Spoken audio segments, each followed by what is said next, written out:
Bueno, ahora pasamos a Anne Matres con su comunicación sobre el problema de la representación de la subjetividad animal en Solo un poco aquí.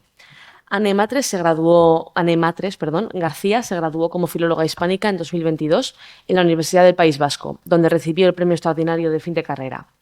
Después realizó el máster de Estudios Literarios y el máster de Español como segunda lengua en la Universidad Complutense de Madrid.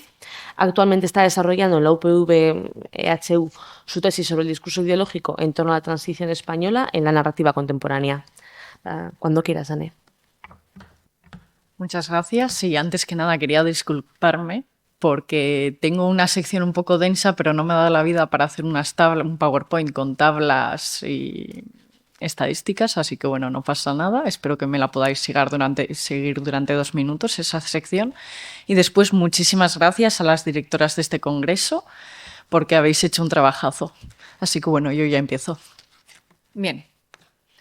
Os traigo solo un poco aquí una novela de María Ospina Pizano que ganó el premio Sor Juana Inés de la Cruz de Literatura en 2023 y el Premio Nacional de Novela de Colombia en 2024.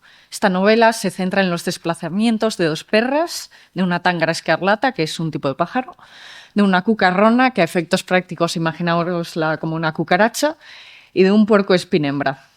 Y si bien es cierto que para los estudios animales críticos temáticamente resulta muy interesante, he escogido tratar esta novela sobre todo por sus decisiones formales. La propia autora dijo lo siguiente en una entrevista.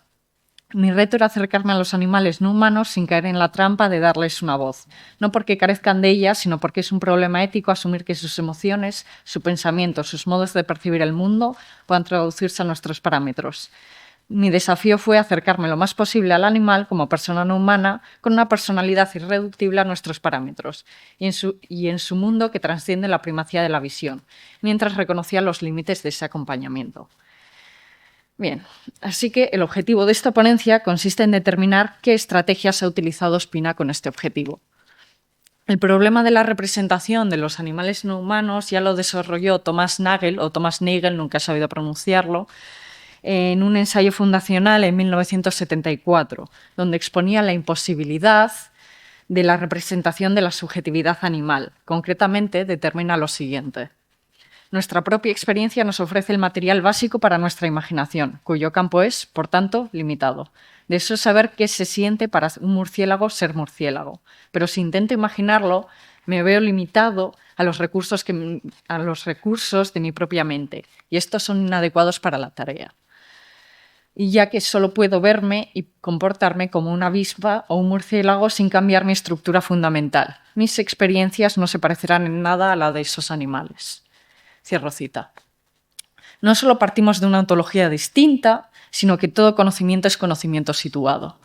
De esto ya ha dado cuenta la física cuántica, pero también teóricos importantes para este campo, como Donna Haraway, que advierte que no hay organismos independientes del entorno ni nada que se haga a sí mismo, de manera que hay que rechazar el excepcionalismo humano y el individualismo tan occidentales que imposibilitan el pensar con, proponiendo en su lugar un proceso que busca un devenir con, de manera recíproca para un mundo multiespecies serio, es decir, una simpoiesis, un generar con, en vez de la autopoiesis individualista. A este respecto, Sam Kathman advierte de la incertidumbre en los estudios animales respecto al antropomorfismo, pues a veces se considera parte del problema del binarismo entre humanos y animales y otras veces como la solución. Para algunos autores resulta un filtro indispensable a la hora de entender a otras especies, para otros implica fallar en el reconocimiento de la subjetividad de los animales.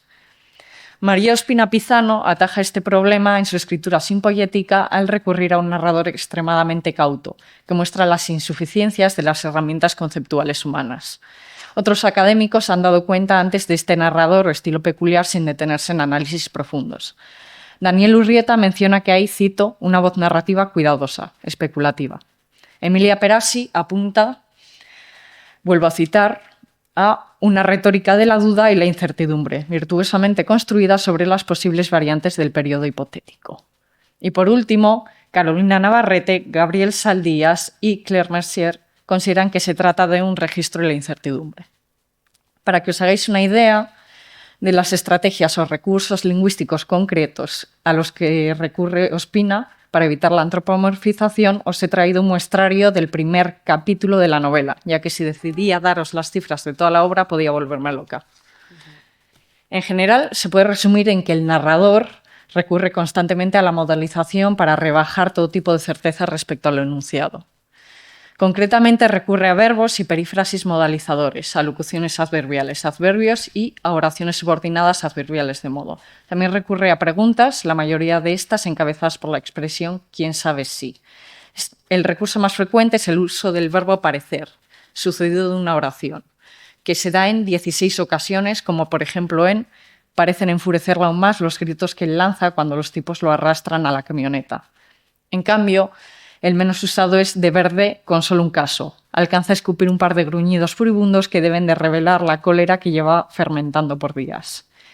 Quizás, seguido de una oración, es el segundo recurso más utilizado, con frases como quizás entre las almohadas de las patas de Katy perciba la vibración de los tambores, en un total de 9 casos. En cuanto a las locuciones adverbiales, a lo mejor aparece en 5 ocasiones y tal vez en 4, dando así posibilidades como a lo mejor Katy deja de escucharlo cuando los hombres cierran la puerta, o tal vez desde allí Katy huela y le guste el aroma a mantequilla quemada y queso.